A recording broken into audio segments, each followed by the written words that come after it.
ये है हाल ही में ईरान के द्वारा बनाया गया हिंदुओं और ईरानियन पर बहुत ही सुंदर सॉन्ग, जो ईरान की नेटिव लैंग्वेज यानी कि पर्शियन लैंग्वेज में शूट किया गया है, जो एक इंडियन हिंदू किंग और एक पर्शियन किंग की एंशिएंट हिस्ट्री शेयर करता है और बहुत ही प्राउडली इसको रिप्रेजेंट करता है।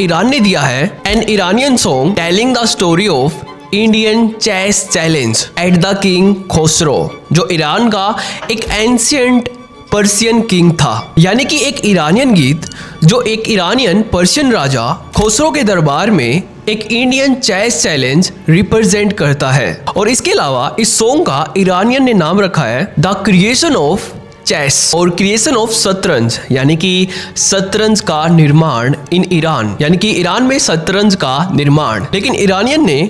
इस सॉन्ग में ये बिल्कुल साफ तरीके से बताया है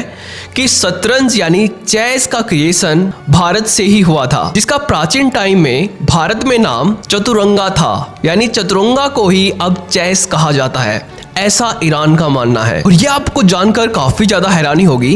कि ये सॉन्ग बनाया है ईरान के एक मुस्लिम ने, जिनका नाम है मोहम्मद रसोलीपुर, जो ईरान के एक फेमस आर्टिस्ट है, जो ऐसे आर्टिकल छापते रहते हैं कि ईरान एंशिएंट टाइम में एक हिंदू कंट्री था, जो अपने आप को एक ईरानियन हिस्ट्री एक्सप्लेनर बताते हैं, जो पर्शिया की और सनातन की हिस्ट्री को बहुत ही गहराई से जानते हैं। इसलिए इन्होंने अपनी बायो में लिखा हुआ है काफी ज्यादा प्राउडली कि visualising Iranian history from Persia. इस सॉन्ग में इन्होंने प्राउडली बताया है, और इस सॉन्ग की ये लिरिक्स भी है जिसमें ये कहते हैं कि एक एंशिएंट ईरानियन टेक्स्ट शाहनामे में ये बताया गया है कि एक दिन भारत के एक राजा का दूत ईरान की राजधानी आया, यानी कि पर्शिया की राजधानी में आया। उसने ईरान के राजा को प्राउडली भारत के एक राजा का खत दिया और एक शतरंज का खेल दिया। और इस भारतीय दूत ने ईरानियन राजा के दरबार में ये प्राउडली और ये चुनौती देते हुए कहा कि अगर ईरान के बुजुर्ग इस शतरंज के खेल को सोल्व कर लेंगे तो भारत की नज़रों में ईरान की रिस्पेक्ट काफ़ी ज़्यादा बढ़ जाएगी, और इसके बाद भारत के राजा ईरान को बहुत बड़ा तोहफा भी देंगे। लेकिन अगर ईरान के बुजुर्गों ने ये शतरंज सोल्व नहीं किया तो भारत के बुजुर्ग ये समझेंगे कि ईरान के बुजुर्ग हमसे ज़्यादा समझदार नहीं है और ईरान को भारत को खजाना देना होगा। और यहाँ पर भारतीय दूत ने यह भी कहा कि ये खेल जंग के मैदान जैसा है, अगर किसी ने इसको सोल्व किया तो हमें काफ़ी ज़्यादा प्राउड होगा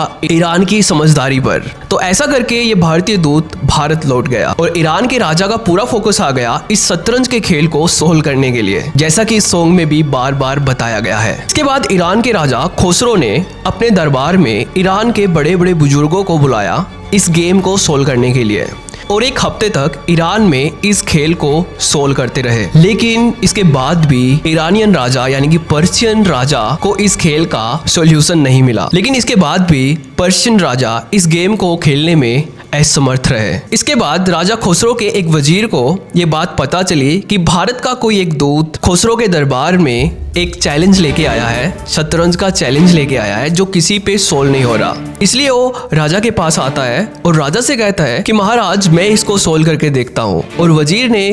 एक हफ्ते से ज़्यादा समय में इस गेम को सोल्व कर दिया, ऐसा इस सॉन्ग में बताया गया है। और अगर आप गूगल पर सर्च करोगे तो आपको सिमिलर हिस्ट्री मिलेगी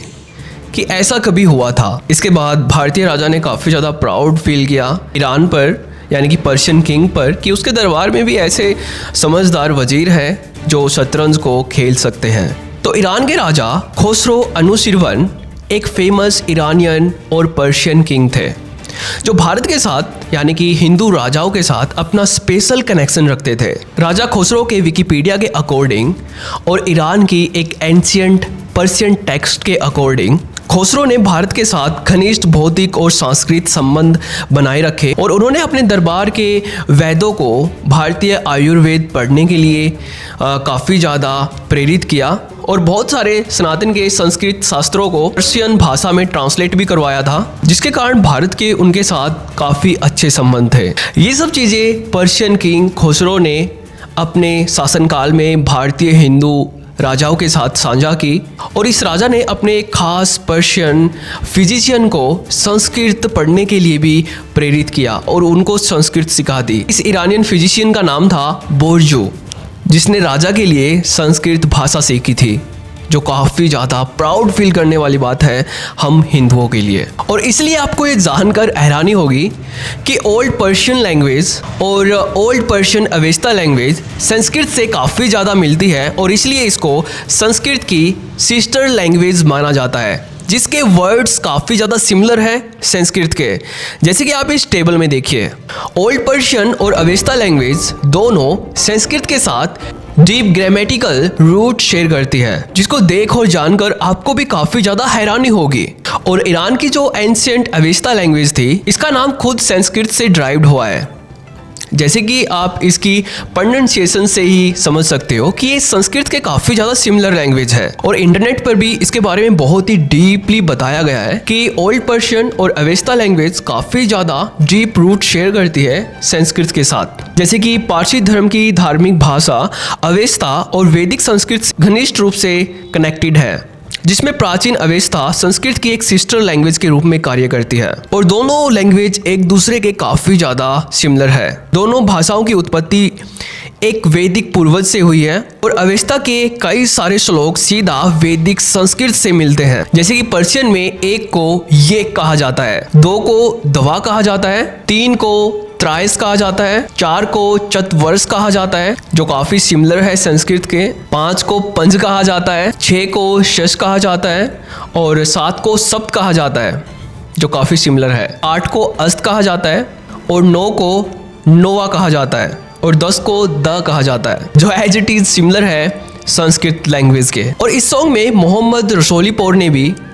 ईरान के उसी राजा के बारे में बताने की कोशिश की है जो सनातन के साथ काफ़ी ज़्यादा डीपली कनेक्टेड थे, यानी राजा खुसरो के बारे में बताने की पूरी कोशिश की है। तो हमें काफ़ी ज़्यादा प्राउड फील होता है ईरान की एंशिएंट पर्शियन हिस्ट्री पर, जिससे हमें पता चलता है कि कभी पूरा ईरान वैदिक सनातन धर्म को पूरे प्राउडली तरीके से फॉलो किया करता था, जिसके प्रूफ आज भी एंशिएंट ईरानियन टेक्स्ट में मौजूद है। तो अगर आपको ये वीडियो इंपॉर्टेंट लगती है तो इसको अपने रिलेटिव्स के साथ ज़रूर शेयर करना, और अगर आपको हमारा काम पसंद आता है तो हमें अपना पूरा समर्थन देने के लिए चैनल को आप ज्वाइन भी कर सकते हो और इसके अलावा आप हमारे चैनल को सब्सक्राइब कर सकते हो